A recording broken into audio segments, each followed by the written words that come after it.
Hi, my name is Paul Jagoda. I'm currently the senior dispatcher at the J.W. Westcott Company. But back in 1974, I guess you could say I was the junior dispatcher back in those days, 1974, 1975. I started here in 74. And of course, I was a dispatcher on duty the last time the Fitzgerald passed up on the port of Detroit. That would have been November 6th, about 7:50 in the evening. And frankly, from the point of view of the crew here, it was just a typical delivery of mail to a ship passing by in the Detroit River.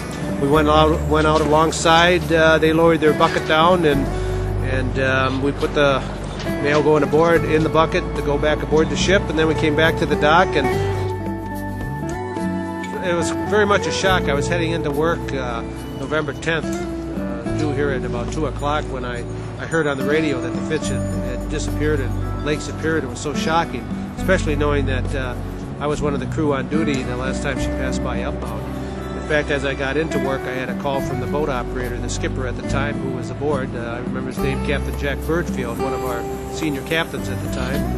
And we discussed at length, he especially saw the guy on deck who had lowered down the bucket, and realizing that fellow went down with the ship was a very moving experience for the crew here that was working at the time.